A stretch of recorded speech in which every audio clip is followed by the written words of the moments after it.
एक ऐसी पहल के बारे में बताएंगे जो न केवल हमारी परंपरा को सम्मान देती है बल्कि पर्यावरण और स्वदेशी रोजगार को भी एक नया जीवन देती है।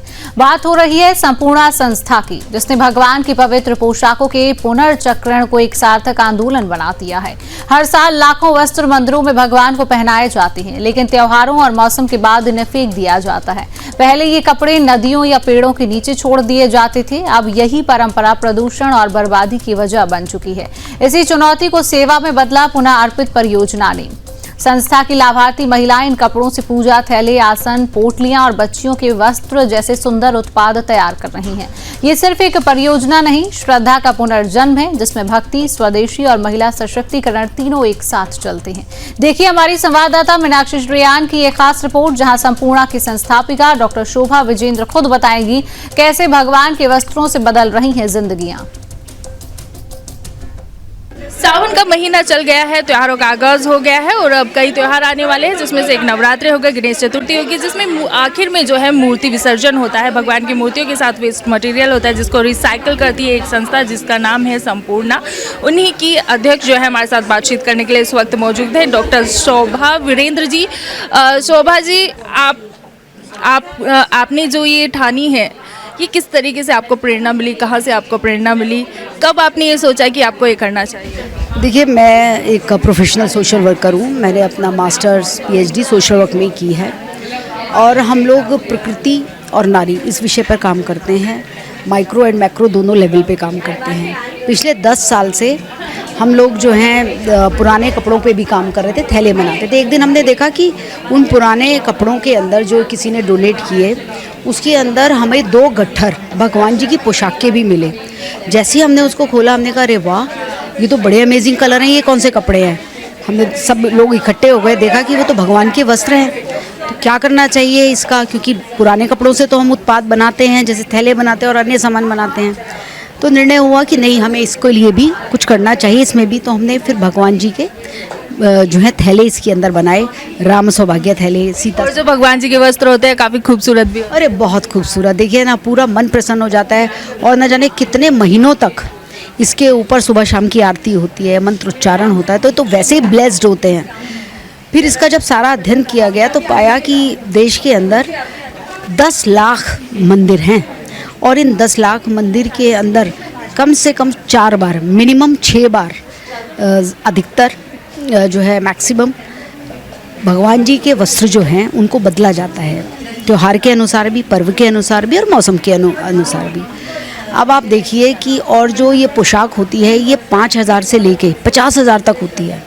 तो इतनी बड़ी मात्रा में, इतनी सुंदर, इतनी महंगी और इतनी सुसज्जित और मंत्रों से जो ओत-प्रोत हो, ऐसी जो भगवान की पोशाक है, वो कई लोग कई बार किसी विकल्प के अभाव में मंदिर से बाहर रख देते हैं, पीपल के पेड़ के नीचे छोड़ देते हैं, नाले और नदियों में बहा देते हैं। मैं यहाँ पर ये बताना चाहूँगी आपके माध्यम से, एक समय में हमारी परंपरा ऐसी रही है, लेकिन उस समय में ना तो भगवान की मूर्ति ही कोई सिंथेटिक होती थी, ना ही जो है भगवान जी की पोशाक सिंथेटिक होती थी। आज भगवान जी की पोशाक सिंथेटिक भी है, उसके अंदर प्लास्टिक भी जुड़ा हुआ है। ऐसे में हम अगर उसको नदी में डालते हैं, नाले के अंदर डालते हैं, तो आप सोचिए हम कितना नदी और नाले का प्रदूषण फैला रहे हैं। तो संपूर्ण ने ठाना कि हम एक पंथ 6 काज करेंगे। ये करके हम भगवान जी की पोशाकों को रिसाइकिल और रीयूज़ कर रहे हैं। हम ऐसी बहनें जो इससे अपना रोज़गार चला रही हैं, उनको हाथ ना फैलाएं वो किसी के आगे, उसकी जगह थोड़ी सी सिलाई सीखकर अपने घर को चला सकती हैं। ये सर्कुलर इकोनॉमी का आप सोचिए ना, अरबों के अंदर ये खर्चे होते हैं।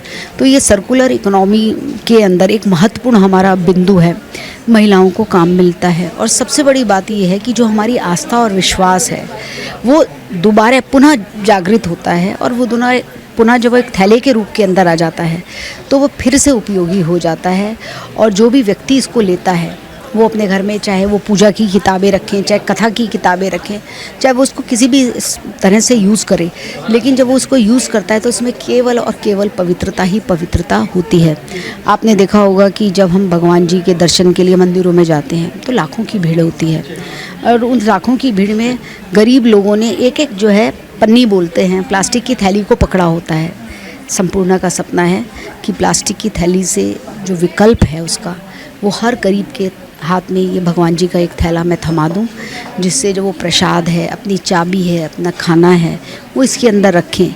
जब किसी दादी के हाथ में ये थैला जाएगा तो हमेशा ही वो इसको अपने दिल से सहेज के रखेगी, क्योंकि इसके अंदर भगवान भी मौजूद हैं। तो ये एक बहुत बड़ा प्रोजेक्ट है और मैं इसको दिल्ली नहीं पूरे देश के अंदर लाना चाहती हूँ।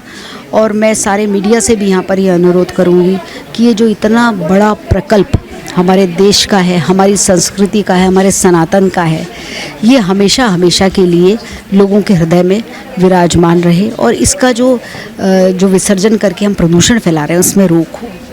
आपने एक सुविचार के साथ ये कार्य शुरू किया है, कितनी महिलाओं को रोजगार मिल पा रहा है अभी फिलहाल? देखिए, अभी हमारे इस ग्रुप के अंदर अभी हमारे 3 सेल्फ हेल्प ग्रुप इस पे काम करते हैं जो लगातार काम करते हैं। लेकिन अगर हमारे पास कोई बड़ा काम होता है, जब वस्त्र ज़्यादा आ जाते हैं, तो ऐसी 150 महिलाएं हैं जो पिछले 3-4 साल से कपड़े के थैले बनाने और अन्य उत्पाद, जैसे हम पोटली बना रहे हैं, दरी बना रहे हैं, आसन बना रहे हैं, बुक कवर बना रहे हैं, तो उसके काम में लगी हुई हैं। और मंदिरों की तरफ से भी आपको कोई सहयोग या सरकार की तरफ से भी कोई सहयोग मिलता है? देखिए, सरकार का तो मुझे लगता है कि इसमें कुछ बड़ी आना ही नहीं चाहिए, आस्था का प्रश्न है, इसमें सरकारें क्या करेंगी।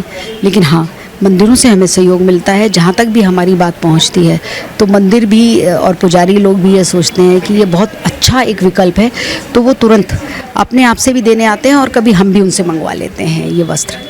बहुत बहुत धन्यवाद। तो ये थे हमारे साथ संस्था के अध्यक्ष डॉक्टर शोभा वीरेंद्र जी। कैमरा पर्सन चंदन के साथ मीनाक्षी श्रेयांश, सुदर्शन न्यूज़, दिल्ली।